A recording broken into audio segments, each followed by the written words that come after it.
Right.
Voilà.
Ele é homem, mano.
Tuning.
The last calendar year. Hello, it is me, long time no see. Back again. Today I want to complain about casual gamers and SBMM. And I better hurry up because it's about to fucking pitch down raining and storm on me. So, yeah. A common trend I've seen in the last calendar year specifically, is you have these big casual games come out and they don't have SBMM. Now, looking to last year, big example is BattleBit Remastered. We saw what happened in that game. Game launched, huge boom success, 80,000+ players peak on Steam. Booming, game almost instantly fucking fell off a cliff and died. And one of the biggest complaints, if you went and actually looked around on Twitter or X or YouTube comments or Reddit or any place where casuals can go and voice their opinion on the game, one of the biggest things you saw people complain about is the descent of sweats upon their game. And sweats is a derogatory term that they use to describe normal players who are just better than them at very basic fucking things in the game. And of course they suck at those basic things, like rudimentary fucking tasks and abilities, like properly moving around the map, being able to put your crosshair on enemy players and shoot them. Playing an FPS game in general. Anyone who demonstrates any remote capability to not be a complete and total fucking bot is labeled as a sweat by these people. So anyway, you see a lot of complaints, crying and whining, gnashing of teeth about sweats have ruined the game. And if there's a big, strong fucking aspect of casual rhetoric these days about sweats, and esports players and esports in general have ruined casual gaming. Whereas, in my opinion, what I've seen over the last year is that the very system put in place to extract maximum engagement and monetary value out of shitter casual players is also partly / kind of majorly responsible for the atmosphere of games that you see launched today. And a recently launched game was XDefiant. It's an FPS, free-to-play FPS game made by Ubisoft. And that game touted one of its biggest, hey, here's our premium feature, is that supposedly they say that the game will not feature skill-based matchmaking. Currently in the game, I think there is the welcome playlist has SBMM, but all the custom playlists and all that stuff don't have it. Now, that's not to say they don't have a team balancer, which balances teams based on average skill level. I'm not exactly sure how that works, but if you've ever played any other games with quote-unquote skill level involved with them, it's slightly different than skill-based matchmaking. So, I happened to be on Mr. Musk's platform yesterday, and I forget who it was. It was like maybe an official channel or something, or there was a video clip of a probably top 1% mouse and keyboard user just playing the game, owning, farming, fragging shitters, you know, the standard, bog standard 1 minute video type clip stuff. And you would have thought in the threads, in that thread or in the comments, that this guy was an SS war criminal.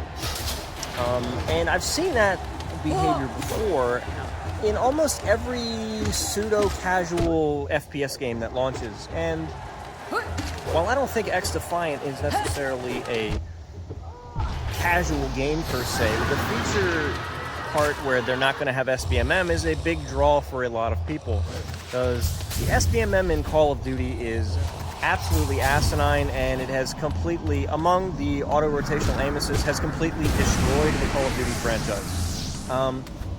So yeah, so this guy is getting, I mean, it's just nothing but awful players, you know, awful 18-year-olds, awful 25-year-olds, awful 35-year-olds, awful 45-year-olds, awful 50-year-olds, doing nothing but bitching and moaning and complaining in that thread about the guy is just playing the fucking game.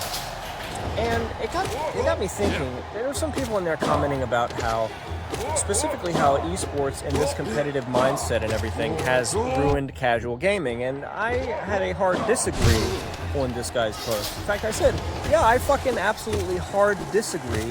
The thing that has destroyed casual gaming is the very thing that was put in place to protect casual gamers from ever having to play against anyone better than themselves.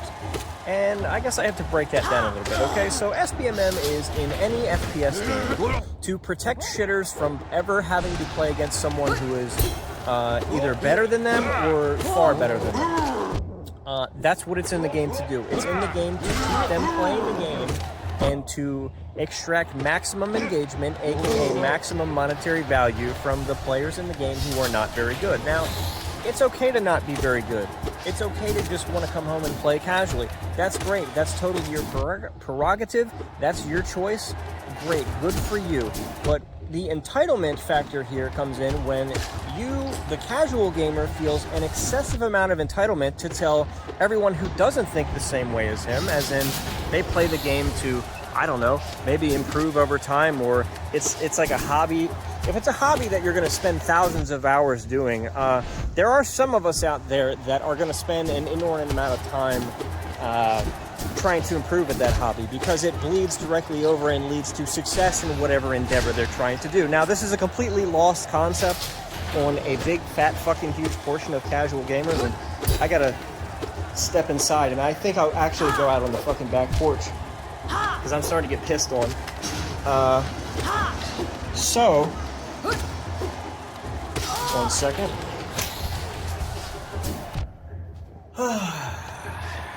Just can't even record a goddamn video. Can't even record a goddamn video without the rain coming in. Alright, we're out on the porch. We're out on the porch. Bam, boom, there's a cat in a beach chair. Boom, hanging out. Alright. So, where was I? Yeah, there's a big whole section of casuals who are massively entitled when it comes to this side. They like to tell everybody else how they're supposed to play the game, but at the same time, nobody can tell them to just, I don't know, improve or get better at the game. You've all seen this. This is rampant among the PlanetSide 2 community, and PlanetSide 2 was really my introduction to this aspect of the casual gamer mindset.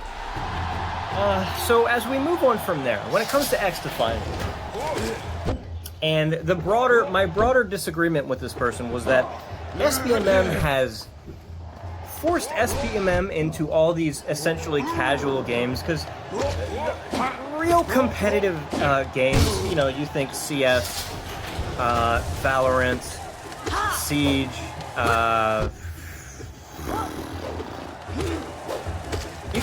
you could add to the list. There are a couple more. But I think one of the major mistakes of developers and publishers has been pushing strict skill-based matchmaking into more casual games. And the result you have, as you can see, we've run this experiment for quite a while now, is that when you forge a certain section of the player base... Now, I don't know if any of you guys play games with SBMM. There's probably a chance that you have. And when you get into those games, especially if you play games at higher ranks in the top, I don't know, 1 to 5% of ranks in the game, which I have done, every game based on the matchmaking is exceedingly challenging. You have to be playing your best, and it requires a whole lot of mental effort and energy to be where you have to be focused, and every game, to a certain extent, feels like you are playing in a final of a fucking major tournament based on how the matchmaking is. It's no longer possible for you to have an exceedingly casual experience in these games. And that is by design. That is by design, to huddle up and round up all of the players like that and have them all playing against each other so they can't play against people who are fucking dog shit at the game. Now, in theory, that makes some sense. Where I disagree with it is forcing it into games that are inherently more casual and not necessarily competitive tournament-style esports-sponsored fucking games. And you've seen that in Call of Duty. I don't care about Call of Duty. Call of Duty League is a bunch of fucking retarded-ass shitter bad players being carried by auto-rotational aim assist. I'm sorry, I will never respect Call of Duty League or any esport related to that game whatsoever. So what you've done over time is bred a new generation of FPS gamer who otherwise might not have been a sweaty-ass fucking tryhard, but if this regular person wants to have success in the games that he's playing based on the systems that the game implements to keep him away from players who would absolutely kill themselves outright if you ever asked them to improve at something they do, or lower your mouse sensitivity. Hey, you might want to turn this graphics settings down. Impossible? No, never gonna happen. So you take this who otherwise might be an average player, and you forge him in the fire of this gameplay design. And you do that for, say, I don't know, half a decade, maybe a little bit longer. And nowadays, when this person tries to find an escape, or a release, or if they've experienced what FPS gaming was like on PC, back before all of this nonsense, you could go and just chill out and have a casual fun time farming shitters, but that's not allowed anymore, and it's actually against the conditions of the Geneva Convention. So with that being said, this person may try to find a break, go make some different kind of content for their channel, and they'll go try out these games. They'll go try out your BattleBit Remastered. They'll go try out your X-Defiance. And naturally, when you put the Rottweiler in the baby pen, bad things are going to happen to the fucking baby. And then the baby has a big fucking problem. Now, the baby in the baby pen is going to say, well, there's no way I can stay in this environment. So what generally seems to be happening is there is a massive, way more than normal, there's a massive casual outflow, and casuals will quit these games in droves as soon as a single person in their lobby that they're playing against executes a slide into a jump and kills them. This makes the game, unfortunately, unplayable for them, and that's it. And then you have to hear a whole lot of fucking whining about this, that, and the other. Well, I think if you really look at it, the biggest problem and why we're at the point where we are today is because of these systems designed to handhold this type of player. Now, to me, that would indicate that that particular system, these particular systems in casual or more casual FPS games that are designed to have a safe space for shitters and not being able to interact at all or ever play against anyone better than you, ever, has had a massive detrimental effect to shitter casual gaming. So in a sense, I think some of these people are right. in that for FPS casual players, I guess some of them could say and see that this is the worst time in history for them. But at the same time, I disagree, and between the way the games are developed for casual shitters and the systems that are in place, I think it's probably the best time ever. But if you're a casual gamer and you feel like you're having a hard time keeping up, especially when you go to play these games without SDMM, just remember that the very system that was designed to protect you and hold your hand and prevent you from ever having to face the cognitive dissonance of, I might actually have to get better at this game I play for thousands of hours, that very system that you champion and ask for, like Zealous as asked for skill-based matchmaking in PlanetSide fucking 2, for Christ's sakes. These dumbass systems that you guys constantly yammer and ask for to be in absolutely every fucking game ever are the exact same systems that are preventing you and making it really hard for you. Because that system has created a new race and a new breed of gamer that is forged in the fire of having to play a Grand Finals fucking ESL sponsored tournament cup match every time they click the fucking play button. And you know whose fault that is? It's not their fault. It's yours. So now when you go to play all these free-to-play games that are going to... I think you're going to see more and more of these games because they're the ones that advertise that they're not going to use skill-based matchmaking. You guys better fucking shape up. And you better get fucking ready. Because the hand-holding and the baby pen is going away and you're going to be out in the yard with the breed of peace. That's all for me. I'll see you guys later. Okay, we gotta talk about this. So, as you guys know, I am the world's biggest fan of SKT1 Faker, greatest League of Legends player.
ってますちよ。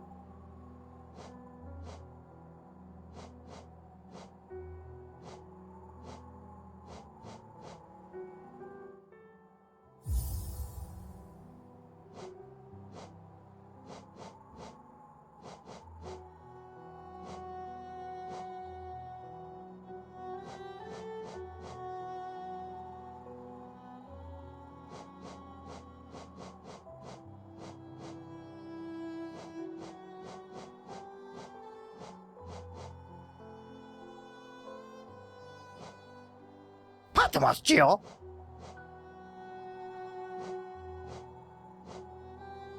待ってますちよ。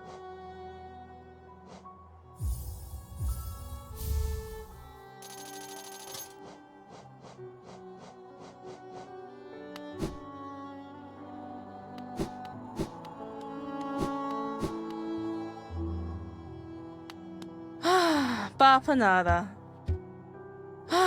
Papa nada.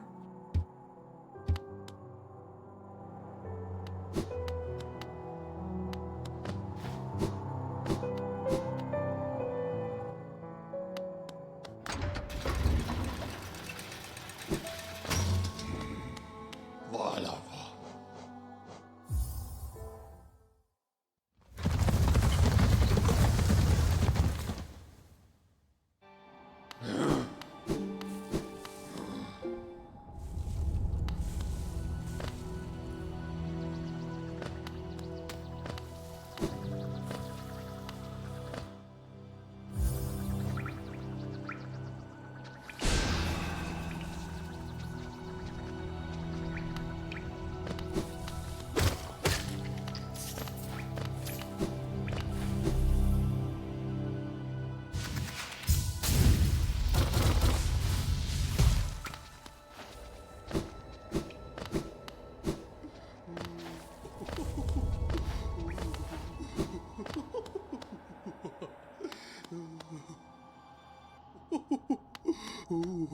Merhaba bos. Oh, baba.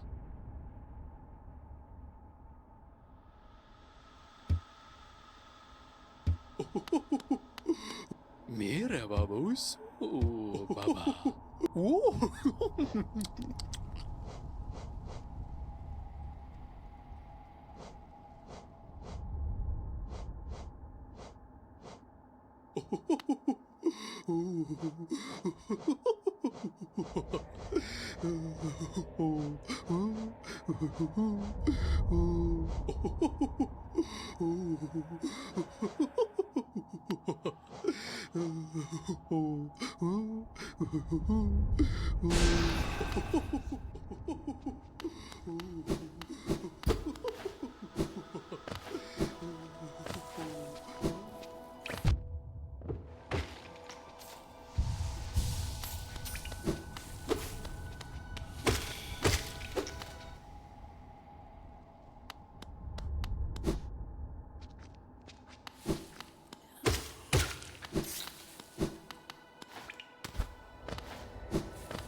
Absurdo.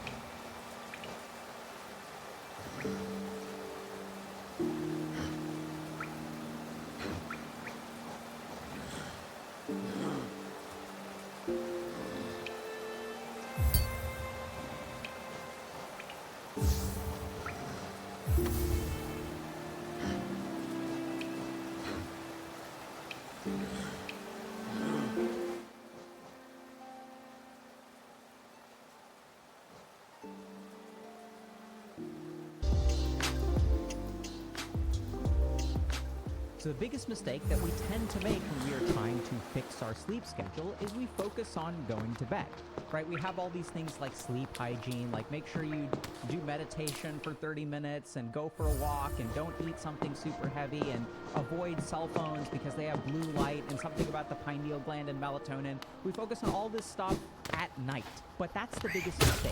If you want to fix your sleep schedule, what you need to do is fix your waking hours. So what is the purpose of sleep, right? Why do human beings sleep? If we look at some animals like whales or dolphins, they'll sleep for 5 to 20 minutes several times throughout the day, and they're active in between. The human brain sleeps for about 8 hours a night to compensate or complement our waking activity. And the biggest problem in the world today is that our waking hours have changed. So the biological signals that trigger sleep have now become impaired. So as we understand why the brain needs to sleep in the first place, we can start to institute those things during the day and then end up making going to sleep actually incredibly easy. And I say this as a psychiatrist who's worked with tons of patients. About 90% of my patients end up sleeping very, very easily after working together for a few months and do so without medication. I'll have many patients that come to my office and say, like, Doc, I'm having trouble sleeping, like, can you prescribe something? And we can prescribe stuff that's totally okay. I'm not against prescriptions for sleep, but the goal is that you can take those temporarily, but over time we want to build a life where you are engaging your body in all of the right ways so that your sleep signals are at their maximum when you try to go to bed. When people hear that we offer coaching at HG, their first question is like, what on earth even is that? So here's the basic problem.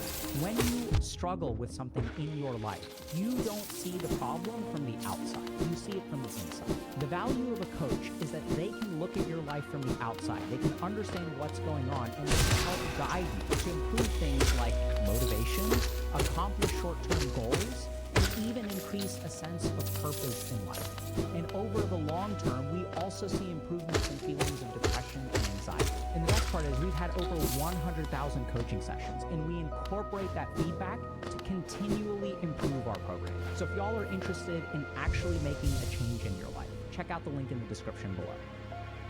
So let's start with the first thing that really confuses a lot of people. You have a window to go to sleep. And if you miss that window, it becomes increasingly difficult to go to sleep. Some people will say, if I wake up by this time, then I'm okay. But if I sleep too long, then I'm groggy. Or if I wake up too early, then I'm groggy. Most of us have, or all of us have this thing called a circadian rhythm, which dictates when it is easiest to wake up and when it is easiest to go to sleep. And if we miss that window, it becomes increasingly difficult. So the first thing is, as we are awake throughout the day, we accumulate this chemical called adenosine in our brain. And this sort of signals to us the degree of fatigue we have, and then this sort of makes us want to go to sleep. So throughout the day, this is just simplification, but we can say that the fatigue signals in the brain slowly increase over time. Then what happens is we have this other part of our brain called the frontal lobes. So the frontal lobes are the parts of our brain that restrain impulses and control our behavior. You can kind of think about them as willpower. And remember that your frontal lobes are getting exhausted throughout the day as well. So there is a very specific window where the fatigue signals in the brain are high and your frontal lobes have enough willpower. There's enough gas in the tank to restrain your impulses.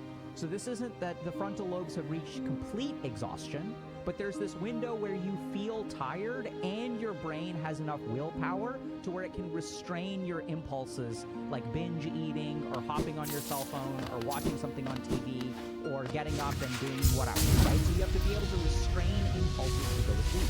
And if we look at people who really struggle with sleep, what ends up happening?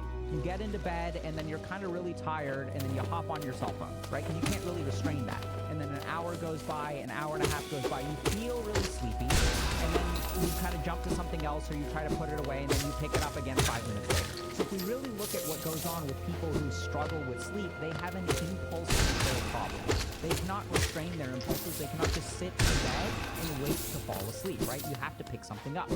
And technology has something to do with that, absolutely. But the main issue is that we are missing this window where our brains are fatigued enough to go to bed and not so fatigued that they can't restrain impulses. So for most people, this window is somewhere between 1 and 2 hours. It's this really sweet spot. What time of the day it happens, we'll kind of get to a little bit later, but it probably happens if you wake up around 8 o'clock. It probably happens somewhere between 9 p.m. and 10 p.m. That's your optimal sleep window. If you stay up past that window, you will not have the willpower reserve to restrain your impulses and continue procrastinating going to bed. Now, why is this becoming an increasing problem? So researchers have recently discovered that there are 2 types of sleep procrastination. There is procrastination of going to bed. Okay, so this is like, I'm not ready to get into bed yet. And what they've actually discovered is that there's a second kind of procrastination, which is while in bed procrastination. This is a completely new thing. So if we look at the science of it, what we find is that human beings, I guess since the dawn of time, procrastinated on going to bed. And this procrastination was somewhere between 30 and 75 minutes. And since the advent of things like cell phones and easy access to devices, what we've discovered is that there is a second level of procrastination. So you procrastinate getting into bed by about 30 to 75 minutes. That's fair enough. But then once you are in bed, there is within bed procrastination, which is another 30 to 75 minutes. And the key thing about adding this second layer of procrastination is it puts us outside of that fatigue and impulse control window, that really nice sweet spot, which then means that we can't really control what we're doing and we stay up way too long. So the first thing to do if you want to fix your sleep schedule is really try to target that window and recognize that if you pick up your cell phone, you shouldn't take your cell phone to bed. That's a very practical tip, which we'll get to at the end. But if you miss that window, it's not just I'm going to stay on the phone for an additional 15 minutes or 30 minutes. It's not 15 or 30 minutes. It's actually going to cost you way more. It's kind of like missing your flight, right? Like you don't want to delay. If you delay a little bit too long and you miss your flight, you miss the window, and then you're in a lot of trouble. This is the first principle that I teach my patients that really helps them develop a solid sleep schedule over time. The second thing that we're going to talk about is emotional flooding. So if we look at the overall effect of technology, there is one uniform thing that basically all technological devices do. This can be social media, this can be browsing Reddit, this can be watching things on YouTube, watching things on TikTok Shorts, whatever. It doesn't matter. They all do one thing, they share one thing in common, which is that they suppress our negative emotional circuitry, right? So if you're feeling bad, it doesn't matter what you can do. You can binge watch a show, you can play a video game, you can watch some porn, you can browse some social media, look at some Twitter trolls, like whatever. All of these things have one shared effect, which is that they suppress your negative emotional circuitry. Now, a lot of times people think, okay, if I'm suppressing my negative emotional circuitry, does that mean that the emotions go away? No, this is suppression, right? It is not elimination of emotions, it is suppression of emotions. So there's a very common thing that I'm beginning to see now, and I experienced this when I was struggling with video game addiction, where you suppress these negative emotional circuits throughout the day. And so the moment that you put your devices away, there's this experience of emotional flooding. The moment that you put your device away, right, because you're like supposed to not watch your device in bed, stay away from your device, so you put it away, and what happens? A flood of thoughts tend to come forward. You start to have anxieties, you start to have regrets, you start to be depressed about tomorrow, you beat yourself up, right? So even if we look at the emotional experience of trying to go to bed, you're frustrated with yourself. Why do I keep on doing this? This is such a waste of time. What is that? That's emotional energy. And so basically what's going on is throughout the day, what human beings used to do is process their emotions. If you look at the situations in which our brains evolved, they tended to involve a lot of rote mechanical tasks. We're doing stuff like churning butter or like plowing a field with an oxen. And when you're sitting on a cart and you're like kind of whipping the oxen, you're not whipping it too hard, it's kind of just trundling along the road, like what's your mind doing? Your mind is just processing all these emotions. Like human beings used to be so bored. And so when the mind has idle time, when that mind is not occupied by something, what it does is it starts cleaning out the trash, right? The mind is on empty, it's not focusing on anything. Now what's going on in our society is that we have so much sensory stimulus. Our mind is so engaged in laughing at this or looking at a cat video or getting pissed off by political beliefs that we don't like. Whatever the situation is, we don't have time to process our minor emotional things throughout the day. And so then when we go to bed, our mind finally has empty time. And what does it have to do? Process all of these emotions that have built up. So this is the experience of emotional flooding. So then what happens is people get so overwhelmed or activated by this emotional flooding that they have to distract themselves from it, right? You feel overwhelmed, and what's your solution? Pick up a device, because that quiets all the emotions down. So then we get stuck in this ping pong between overwhelming emotions and distracting ourselves from our emotions, because the overwhelming emotions aren't going to let us sleep, right? And you really need to go to sleep, and the more you stress yourself out, the harder it is to sleep. So you ping pong between these two things until you reach the point of absolute exhaustion. So now it's super late, and the fatigue signals in your brain are so powerful that you finally pass out. But this is not how you fix your sleep schedule, right? This is what destroys your sleep schedule. So what do we do about emotional flooding? Give yourself time during the day to be bored and let your mind take out the trash. So I recommend an hour-long walk. Don't listen to anything, no music, no podcasts, anything like that. And your mind, all these things will start to come up. You can absolutely do things like meditation, and particularly like parasympathetic meditations are very good. We explain this stuff in Dr. K's Guide to Meditation and things like that. We've explained that all over the place. You can absolutely meditate, but all you really have to do is give your mind space, okay? As you give your mind space, you will process some of those emotions automatically. You can also do things like journaling, meditation, etc. You can do focused emotional practices, or you can just give yourself some time. And the more that you manage these emotions, the less flooding will happen, and the more calm your mind will be when you go to bed. If your mind is calm, then you can pick a time and the mind will naturally sleep. The third thing that we're going to talk about is how you spend your waking hours. In particular, what we want to do is try to work, ideally early in the morning. So the more work we get done during the day, the easier it will be to sleep.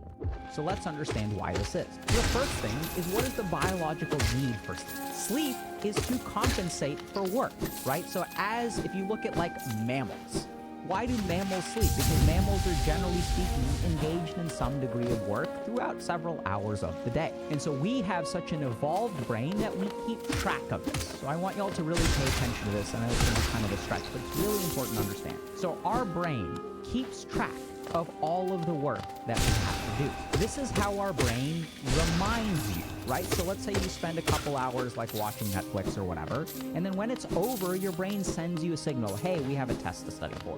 Or I forgot, I need to stop by the grocery store. So if you think about this very simple concept of how does the brain remember to remind you that you need to do things? Well, very simple. In order for that to be done, it must keep track of all of the things that you have to do. And since it's keeping track of all of the things that you have to do, this creates a very big problem for sleep.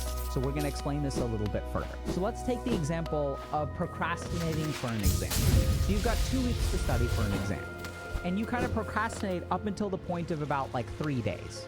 But the question is, why 3 days? Why not 5 days? Why not 2 days? Why not a day and a half? How is it that your brain decides to really induce that last-minute panic so that you start studying 3 days before an exam, right? And if you pay attention, it's quite precise. It's like we can procrastinate today, tomorrow, the next day, 1 week, a week and a half, and then once 3 days rolls around, once some amount of time rolls around, suddenly our brain is like, no more procrastination, we're done. Last-minute panic, let's go. So think about that for a second. How does the brain know how to do that? And if you start studying like a madman, 3 days before a test, you'll get like a B- or a C. You'll pass the exam, right? So what that means is our brain actually keeps track of all of the tasks that we need to do. And when we start to move forward in our tasks, our brain keeps track of that as well. And if we have procrastinated all day long and we have not done enough work, our brain does not let us sleep. Because our brain basically allots a certain amount of work that we have to get done every day. You have all of these different tasks that need to be done. And so your brain knows, okay, like we need to do at least this amount to not fall further behind. It keeps track of all of this stuff. So what we really want to do to be able to sleep at night is if we procrastinated, if we haven't done enough work, our brain will say, we have not done our allotted work for the day. This is actually not sufficient. And then it will actually keep us awake. Stress signals, which we'll get to in more detail, will start to activate. So these are hormones like cortisol. And literally what cortisol does is it goes to the part of your brain that lets you fall asleep, and it says, hey, we're not done with our work for the day. And you know this, right? Because if your sleep schedule is messed up when you try to go to bed, your brain will remind you of all of the things that you should have done. This is the literal experience of 90% of my patients. And so how do we fix this? It is very simple. We have to remove that cortisol signal. We have to remove the cortisol signal by doing some kind of work. The more work you do, the more it tells your brain is keeping track of it. And it's not about whether it's enough or it's good enough or anything like that. You just need to do some kind of work, and we'll talk about why that is as well. But basically, the more work that you do, the better off you will be at going to sleep, because now your brain doesn't release that cortisol. It says, okay, I got a lot done today. I feel good about this, and so it's okay. There may be a part of your brain that says it's not enough, but that part of your brain is independent from the part of your brain that keeps track that you've done something. And once again, what is the biological purpose for sleep? It is to help us rest and recover from work. So if you do some amount of work during the day, it will help you sleep at night. Now, some people may say, but Dr. K, even if I do some work, like let's say I take out the trash and I do this or that, that doesn't really solve my problem. And this is the beautiful thing. The architecture that helps you sleep does not relate to actually solving your problems. It can involve even doing things that are completely meaningless as long as they involve some kind of work. Now, this may sound super confusing, but I'll give you all an example. You can even do meaningless work. You don't have to progress towards your goals. It's crazy. You just need to do some kind of work. So let's understand how this works. So if you look at patients who have cancer, one thing that happens is their family members will bring them lots of food. Now, this is, in a sense, kind of silly because, first of all, they're getting IV nutrition, they're on chemotherapy, the intestinal lining is sloughing off. They can't even eat anything. They feel nauseous all the time. And family brings food, family brings food, family brings food. This also happens after someone passes away, right? So I'm kind of making light of this, but this is kind of silly. So sorry about that. I don't mean to be mean, but if you look at a funeral, the one thing that there is no shortage of at a funeral is lots of food. Everyone's bringing food, everyone's bringing food, everyone's bringing food. Look, the person is dead, right? They're not going to need to eat anything, and the family's not feeling very hungry. It's beautiful that you want to bring some food, and it's great. I'm not saying it's a bad thing, but let's understand the psychology of it. Why does someone bring food to a funeral? It's because they feel like they want to do something. So if we look at the human brain, what we find is that taking meaningless action is sufficient at reducing our cortisol level. So this is a concept that we go into in a lot more detail when we talk about overcoming anxiety by engaging in more active challenges. So there are studies that show that if you are feeling overwhelmed in life, in order to feel less overwhelmed, you can actually take on more work. So if you take on 3 additional tasks, now you have 13 total things to do. And a lot of people may think, if I have 13 things, then I will feel more overwhelmed because 13 is more than 10. But the science shows us that feeling overwhelmed is not about the total number of tasks that you do. It is about the number of tasks that you choose compared to the number of tasks that you have to deal with. So the ratio of things that you want to work on versus things that you have to work on is literally what leads to feeling overwhelmed. The more that we take on, the less overwhelmed we feel. And we see this principle once again in sleep. Because as you are feeling stressed out, if you work on anything, our brain is keeping track of this and sort of says, okay, we've done some stuff today, so now we can go to sleep. So another goal in sleep is anabolism. So anabolism is building your tissues. So if we look at kids grow during sleep.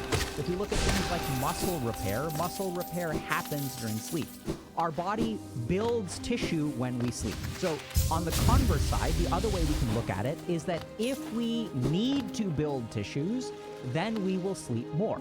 So children who are going through growth spurts need to sleep more. When you start working out and exercising, you need to sleep more. So let's think about what's going on there. So as you exercise and as you create small tears in your muscle fibers, literally these muscle fibers will send signals, inflammatory signals to your brain. Growth factors will start to activate within your brain. These are things like, insulin-derived growth factor, insulin-like growth factor. So all of these kinds of growth factors will start to send signals to your brain that will then make you feel sleepy. So one of the best things that you can do to fall asleep is actually exercise. Now, this is not to get your beach bod or anything like that. This is about physiologically creating the signals that will travel to your brain and help you sleep. So we absolutely want to exercise, and ideally weightlifting, because weightlifting sends signals to your bones and to your muscles. You'll get some muscle tear, so you really want to feel that burn in a healthy way. We don't want to create, a tendon tear or anything like that. And all of these things will send sleep signals to your brain, make it easy for you to sleep at night. The second thing that we're going to talk about is learning new stuff. So the other thing that our brain does when we sleep is consolidates memory. So we take our short-term memory, which lives in the hippocampus, and it kind of gets consolidated into other parts of the hippocampus, into long-term memory. So the more that you are learning, the more sleep signals your brain will be receiving. So as you store a bunch of stuff in your short-term memory, our brain says, holy crap, we have to encode all of this stuff from our RAM into our hard drive, and that requires sleep. So what you will find is people who are engaged in cognitively intensive tasks where they are learning, like learning new things, learning new languages, it will be easier for them to sleep because the brain is sending signals to your reticular activating system. Hey, we need sleep. Hey, we need sleep. Hey, we need sleep. So this is different from just spending cognitive energy. So if I'm playing the same fucking video game over and over and over again, and I'm not learning anything, I'm not rising in rank, right? I'm not watching replays, I'm not focused on learning something, then I'm not going to be able to sleep. It is specifically learning that triggers things like brain-derived neurotrophic factor, which will also help us sleep. So we want to send all of these kind of signals to our brain to help us sleep. Next thing that we're going to talk about is diet. So a big problem that people have when it comes to sleep is what they actually eat. So this is where what we really want to do is be careful about what we eat. So here's one pattern that's a huge problem that interferes with sleep. I wake up, I have a cup of coffee. Coffee is an appetite suppressant, so I don't eat a whole lot. And then 3 p.m. rolls around, I have one big meal. And then dinner time rolls around and I don't feel very hungry, so I don't eat very much. And then even though I had one big meal and it was kind of unhealthy, now my body and brain are kind of confused. Because I may actually be at a caloric deficit or a nutrient deficit for the day, which means that my brain and my body are not satisfied. I can't actually go to sleep because I have a caloric deficit or nutrient deficit. Both of these things will keep me awake and lead to nighttime snacking. Because some measurement capability in our brain is keeping track of the number of meals we've had, the number of calories we've had, the number of nutrients we've had. And if we're deficient in some way, it won't let us sleep and it'll keep us awake until we eat something again. Instead, what we really want to do is make sure you eat throughout the day as much as possible. So we want to have 2 to 3 meals a day. And this is the last thing, is that before you go to bed, our dinner should actually be quite heavy and can have a fair load of carbohydrates. So what we really want is a carb-heavy meal, but that also has protein and fiber. And there's a couple reasons for this. Why do we want a carb-heavy meal?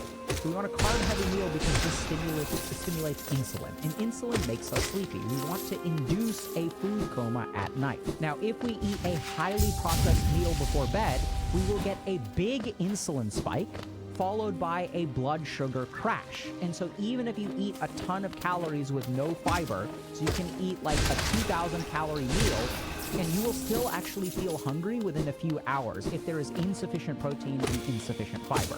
The reason that we want to add fiber and protein to our heavy carb meals is it slows down the release of carbohydrate into our system because our body has to digest all this other stuff. It dilutes out the carbohydrate. As we dilute out the carbohydrate, we slowly absorb carbohydrate, which slowly keeps our insulin levels high, which keeps us sleepy for a sustained period of time, which allows us to actually fall asleep. So if you want to have a big bowl of pasta with a salad and some kind of grilled chicken or fish or something like that, that is an ideal meal before you go to sleep. You can also do something like have a burrito. We don't want to go too carb heavy on the burrito. Make sure there's plenty of protein in there, plenty of vegetables. You can eat all kinds of good stuff, plenty of salsa, and you're totally golden. Lettuce, tomato, whatever you want in there is totally good. So we actually want to eat a heavy meal before we go to bed.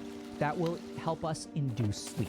The last thing that we want to consider is that stress in and of itself will keep us awake. Now, this is a huge problem today because our society is so full of stress. So it used to be that stresses were acute things, right? So I'm like hunting in the jungle and I see a tiger. So I'm stressed out once a week when I run into a tiger.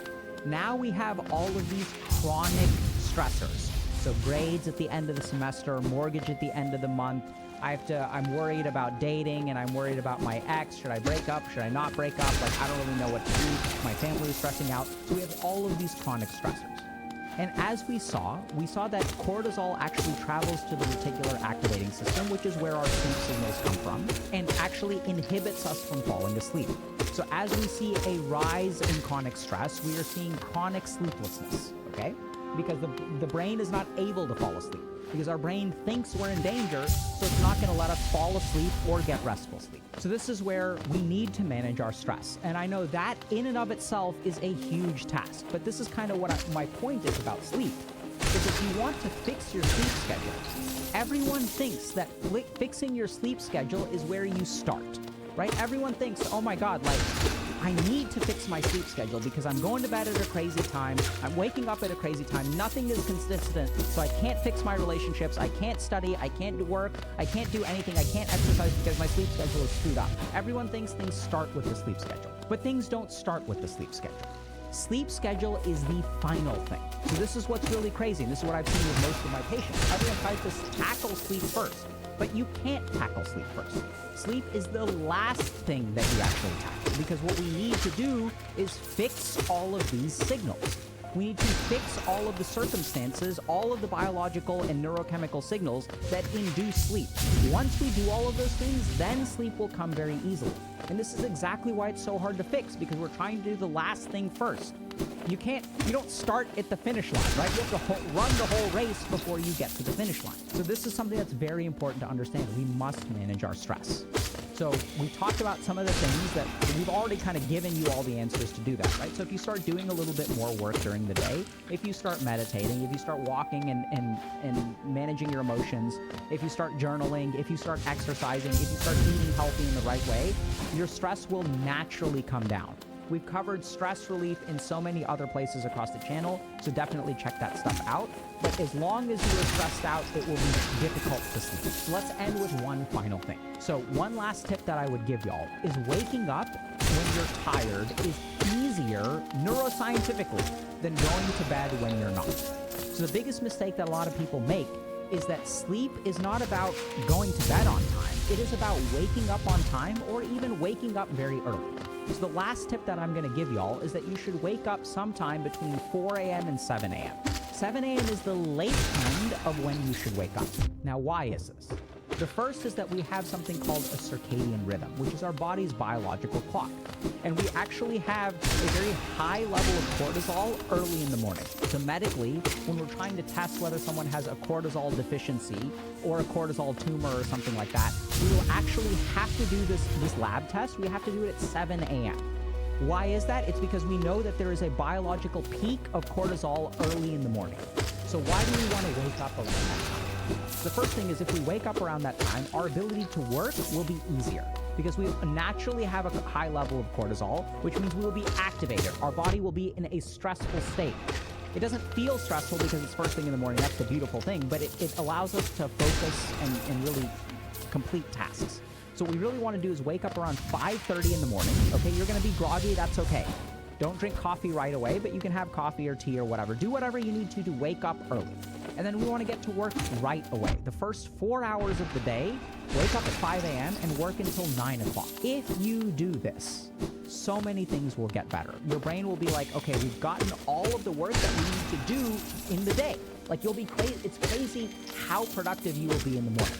Now, some people will say, but I'm not a morning person. I'm a night owl. So in my experience, a lot of night owls aren't actually night owls. They're very early morning people, right? So their windows of work that start around midnight or whatever, like, that's actually okay. You can wake up at 2 a.m., no big deal. A lot of monasteries and ashrams will have people wake up around midnight. So if you look at matins, which I think is a Catholic ceremony, they actually wake up at midnight. They go to bed at like 6 p.m., 5 p.m., and they actually wake up at midnight. That's actually totally fine. You want to wake up super early and get some stuff done. You're going to have this cortisol peak, which will help you do the work. If you want to caffeinate, go ahead and caffeinate. Have a really solid breakfast around 9, and then here's where the really important thing comes in. When you're feeling tired, you don't go to sleep. right? So then you have to stay up until whatever your natural bedtime is. 6 p.m., 7 p.m., 8 p.m., I don't care. You can fall asleep at any time between 6 and 10 p.m. Don't stay up past your inhibition window, right? So if we get that frontal lobe fatigue, then you're going to be in trouble. Try to avoid caffeine after noon. Ideally, avoid caffeine after 10 a.m. So what we want to do, it's going to be a real struggle. But if you can sort of readapt to this schedule, which is sort of biologically, there's millions of years of evolution that are supporting you in doing this, you'll be really good. So you want to wake up early, and then the other thing to consider is that we want to observe dawn and observe dusk, okay? So when we observe dawn, it sends all these signals to our brain that, hey, it's like time to wake up. And then when we observe dusk, it's like our brain is closing the book, right? So kind of like opening the book and closing the book. As we observe dusk, we want to be outside or at least have access to a window during dawn and dusk. This will send a lot of positive beneficial signals to your brain and your body that it's time for bed. Millions of years of evolution will be supporting you. And if we look at the problem in sleep schedules, the problem in sleep schedules is that in our society today, we have gotten rid of all of the things that induce sleep. Right? We stay in this room, these four walls. We're not in tune with the sun. We sleep at any random time. We wake at any random time. We eat at any random time. We suppress our emotions. We don't do our work. We procrastinate all the time. We have such good tools for procrastination. We miss this fatigue window where you're actually capable of going to sleep. We add an extra 75 minutes of procrastination time. So everything we're doing is not aligned with actually sleeping.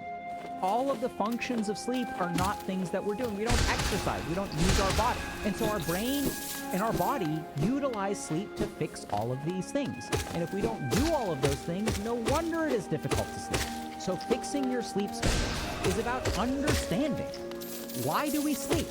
What is the function of sleep?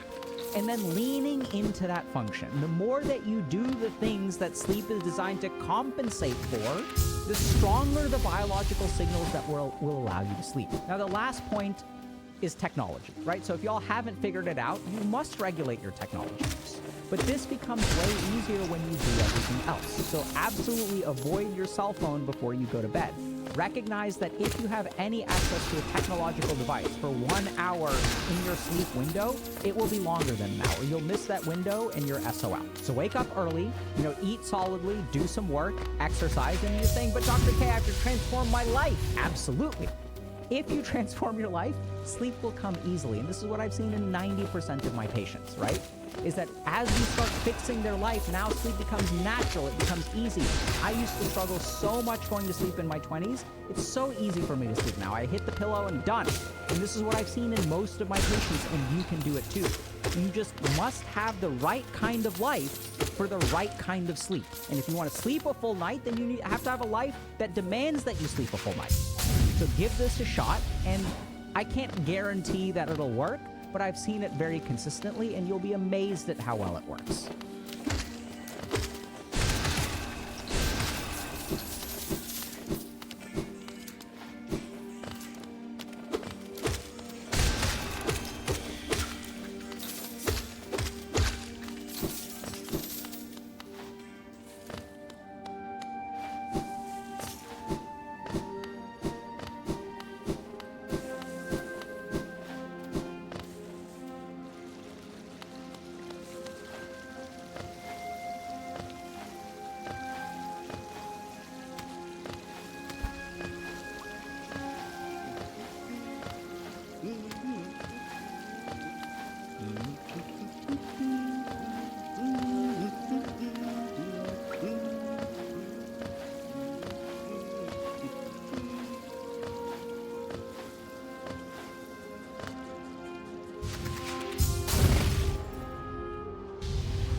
ってますジオ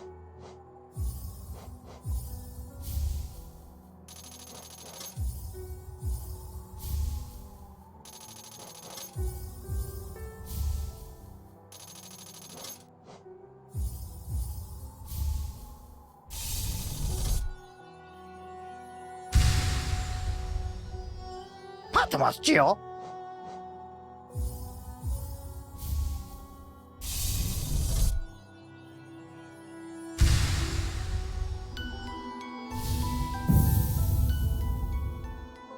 立ってますジオ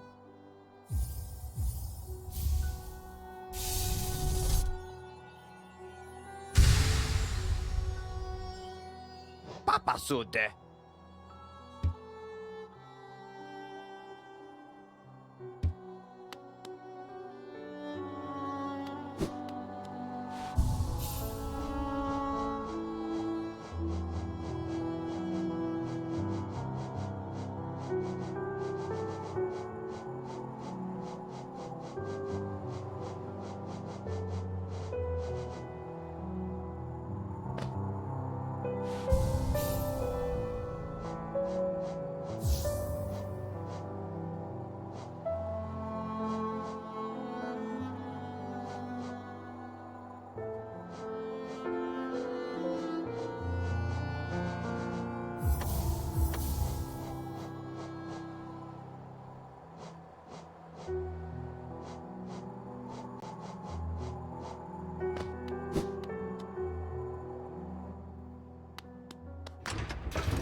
ゴロホロ。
개쭈루.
고로호루.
Controller, Zono.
Çokol kerek dis.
go to and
Sodo.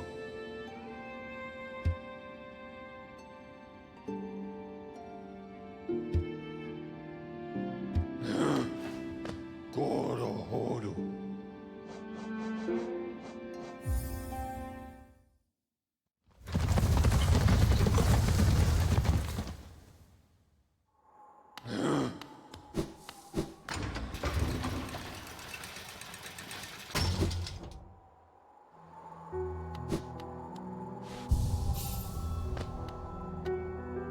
Akala emtono.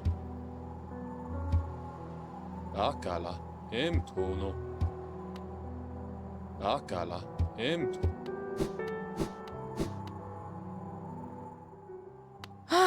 Bapanada.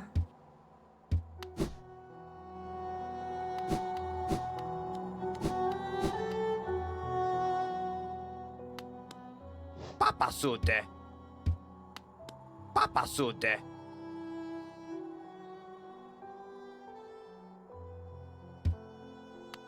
Okamanya. Ekobas.